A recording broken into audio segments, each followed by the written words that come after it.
with 33 points in the fourth. You can't lose a ball game. You really can't. You can't give up 33 in a game. 33 points in the fourth, Logan. Them defensive means gonna be bad. You can't do it, but they did it. Broncos trailed 19-0 through 3. 33-32 is where it came to rest. The Niners just find a way. Sunday Night Football primetime matchup. It was a primetime player coming through time and again. Christian McCaffrey into the end zone for his second on the ground. That was a $129 rushing, 200+ all-purpose as CMC is the way to a W. 20-10 is your final as the Niners proved to 5-2 on the season despite all the injuries, all the omissions. San Francisco finding their way to another win. Back in studio with the guys, and I want to start on the defensive side of the football here for San Francisco. No Fred, no Bosa, other big pieces missing, and still, Mac, this next man up mentality takes once again for Robert Saleh, Kyle Shanahan, for the 49ers. How? I mean, first and foremost, great coaching. When you look at the entire situation with San Francisco on either side of the football field, with them missing so many contributors, major impactful players, and yet he's still finding ways to win ball games, have been outstanding to see. But in terms of the defensive effort, Tatum Bethune filling in for the future Hall of Famer Fred Warner, and he showed up, he balled out. I mean, when you talk about having a significant impact in terms of their defensive success, guys, it starts and it stops with Tatum Bethune. He had the green dot. He was the guy who was being transparent, communicating on all three levels. And what he did in run support was felt. What he did in the passing game also was felt. Making his first official start in this moment, filling in for Fred Warner, he did not disappoint at all. I'll tell you what I saw in this league, we are always so quick to find the next one. Who's the next one? Who's the next guy? Who's the next up-and-comer? Bijan Robinson is the next all-around back. He's the next great one. He's the best back in the league. Oh, you must have forgot. Yeah, Christian McCaffrey is the best running back in the league. If you saw what I saw tonight. Yeah. He was the leading rusher in the game out of any player, and he was the leading receiver in the game of any player. And by the way, people know he's getting the ball every single play. You still can't stop it. Kyle Shanahan with his design to get Christian the ball every which way for him to perform the way he does. The amount of touches he's going through, when he is healthy, he is a bad man, and he is definitely the key. Kittle on the offense definitely helped in the run game as well. Not so much in the pass game, but it helped him a lot in the run game. I think Christian McCaffrey said, hold on, don't forget about me on this one. The Niners have been here. They've played a lot of primetime games. They're used to that. And they've also have a lot of experience in playing when their players are injured. Right? They've been used to attrition over the last few years. They didn't flinch on this big platform. Yeah, that experience shows up once again. CMC, over 200 scrimmage yards for the first time since 2019, leads the NFL in touches and in scrimmage yards. To the point of Bijan Robinson, we're looking at 14 for 40 on the ground, another 52 through the air. He is the straw that stirs the drink. Did you see enough Bijan in the right moments tonight, JJ? No, and there was only one explosive play for the entire Atlanta Falcons. It was a Darnell Mooney catch. Other than that, there was a lid on the top of this. And Robert Saleh did a fantastic job where, of course, Kyle Shanahan missing so many pieces on offense where he did not want to get into a shootout. And so it was always going to be, we're going to make sure that we take care of their number one guy, and it's Bijan Robinson. And so there were no explosive runs. He had 14 carries, as you mentioned, for 40 yards. His longest rush was for 8 yards.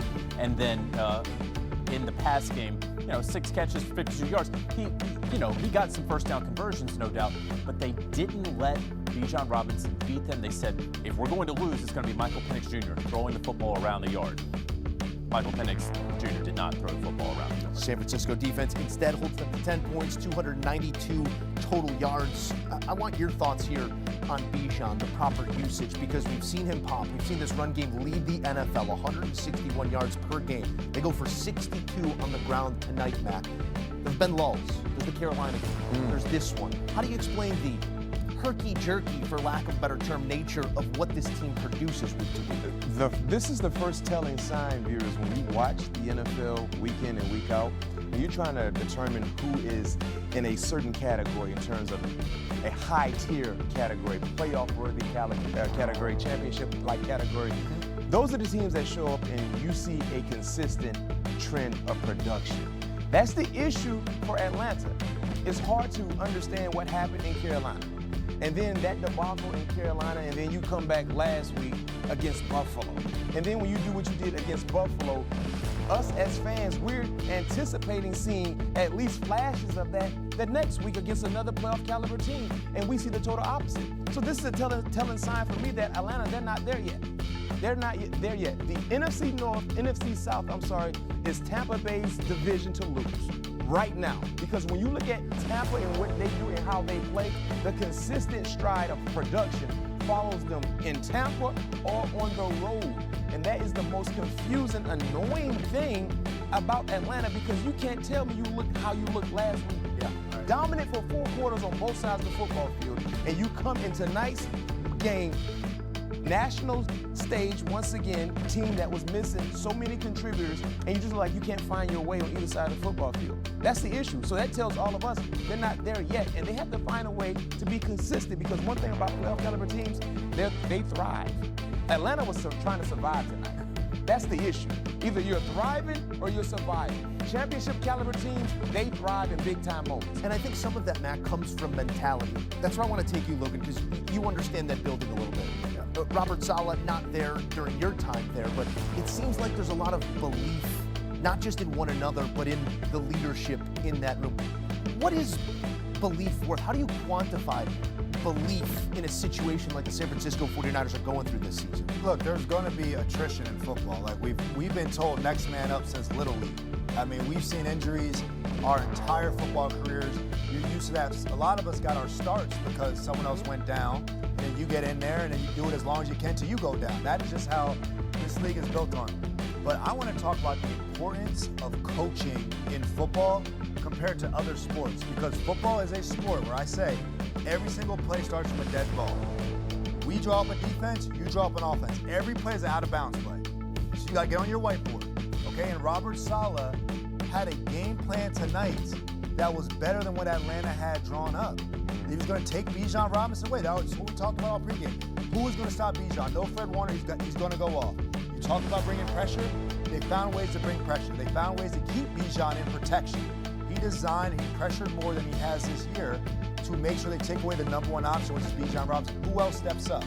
Kyle Pitts step up enough? Did Drake London? They have pieces that they pay that they drafted high to step up. But the quarterback, the wide receiver, the tight end did not play well enough for Atlanta. And you talk about Michael Penix Jr. and the Atlanta Falcons sort of being up and down. And that's what they have been for a while. For the second straight game in primetime, the Atlanta Falcons failed to score at the end of the first half. Yeah. Now, last week against the Buffalo Bills, Drake London, he wants to go out of bounds, but then he sees the end zone. He made the right play. It just kind of happened, right? That they wound up getting 0 points and they could have gotten 3.